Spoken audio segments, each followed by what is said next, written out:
Assalamualaikum warahmatullahi wabarakatuh. Sabahal khair ayyuhat talamid. Kaifa halukum? Alhamdulillah inni bil khair.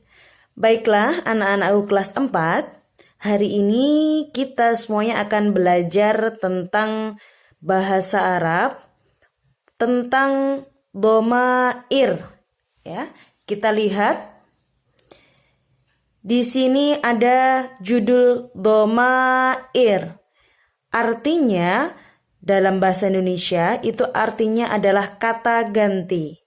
Kata ganti itu sebenarnya kalau dalam bahasa Arab itu ada banyak, ada 14. Tapi di sini kita akan belajar 5 saja. Apa saja?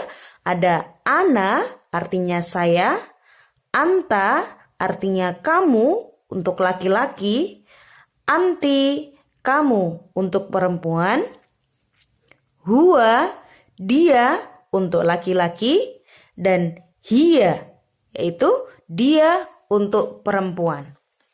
Sekarang kita ambil contoh siapa saja yang akan dijadikan contoh di sini. Ada Faizi, ada Rindi, Ibra, Faiza, Sultan, dan Anjani. Oke, kita kembalikan ke contoh. Ana Faizi. Saya Faizi. Ana Rindi. Saya Rindi. Saya itu bisa laki-laki, bisa perempuan. Makanya di sini bisa Ana Faizi, Ana Rindi. Sekarang kalau anta Ibra. Kamu laki-laki, Ibra. Karena Ibra itu laki-laki, maka dari itu kata tunjuknya menggunakan anta. Kamu laki-laki. Kamu laki-laki ini. Sekarang kalau kita memakai anti, kamu perempuan, orangnya juga harus perempuan. Contoh kita ambil anti Faiza. Kamu perempuan, Faiza. Selanjutnya kita melangkah ke contoh huwa. Huwa dia laki-laki, berarti orangnya harus laki-laki. Sultan atau sultan ya. Dia laki-laki, sultan. Hiya dia perempuan. Berarti orangnya karena kata tunjuknya perempuan, orangnya juga harus perempuan. Hiya Anjani. Dia perempuan, Anjani. Baiklah, selanjutnya kita akan belajar tentang ismul isyarah. Apa itu ismul isyarah? Ismul isyarah itu bahasa Indonesianya adalah kata tunjuk. Kata tunjuk. Apa bahasa Arabnya? Ismul isyarah. Yang kita pelajari ismul isyarah di sini ada 4. Yang dasarnya ada hadza, hadhihi, dzalika, tilka. Hadhihi, ya. Hadza artinya ini untuk orang laki-laki atau benda laki-laki. Hadhihi artinya ini, tapi untuk orang perempuan atau benda yang bersifat perempuan. Dzalika artinya itu untuk benda atau orang yang bersifat laki-laki. Tilka artinya itu, sama itu, tapi untuk orang laki-laki atau benda yang bersifat laki-laki. Loh, Mem, masa ada benda kok laki-laki perempuan? Itulah uniknya bahasa Arab. Dalam bahasa Arab, benda pun ada yang bersifat laki-laki, ada yang bersifat perempuan. Baiklah, Mem Fitri ulangi ya. Jadi benda dalam bahasa Arab itu ada yang benda bersifat laki-laki dan perempuan. Nah, benda yang bersifat perempuan atau bahasa Arabnya itu mu'annas itu berakhiran dengan tak marbutoh. Bagaimana sih tak marbutoh itu? Tak marbutoh itu bentuknya seperti ini. Bundar seperti ini atau berakhiran seperti ini. Kalau kita baca biasanya tun ya. Oke, kita ambil contoh. Contoh. Hadza Ahmad. Karena Ahmad itu orang laki-laki, maka kata tunjuk ini itu memakai hadza. Hadza Ahmad. Ini laki-laki Ahmad. Beda lagi kalau yang ditunjuk ini tapi orang atau bendanya perempuan.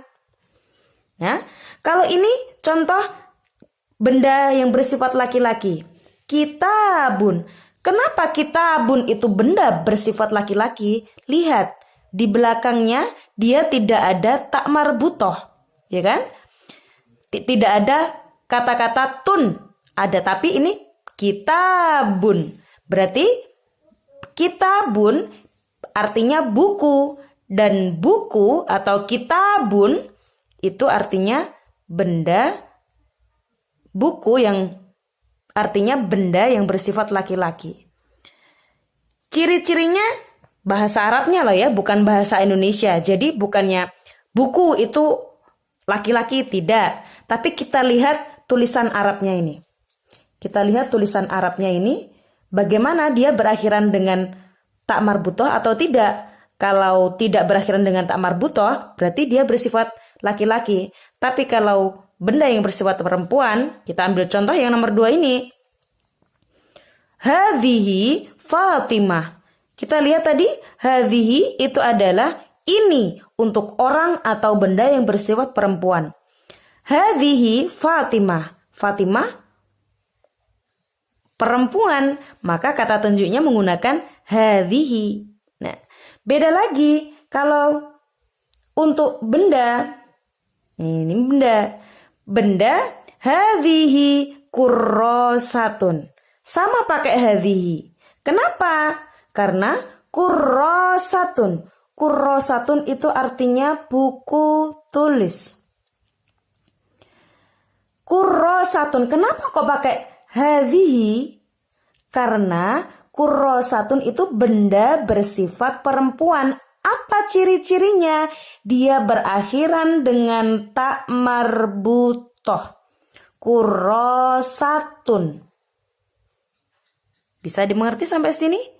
Oke, selanjutnya dzalika. Apa tadi artinya dzalika? Dzalika itu artinya itu untuk orang atau benda yang bersifat laki-laki. Contoh, dzalika Ahmad. Itu Ahmad. Ahmad laki-laki, maka dia pakai dzalika. Untuk bendanya, dzalika kitabun. Apakah kitabun ada tak marbutoh? Tun? Tidak. Berarti kitabun benda yang bersifat laki-laki, maka memakai dzalika. Dzalika kitabun. Kemudian sekarang tilka. Tilka artinya itu untuk orang atau benda yang bersifat perempuan.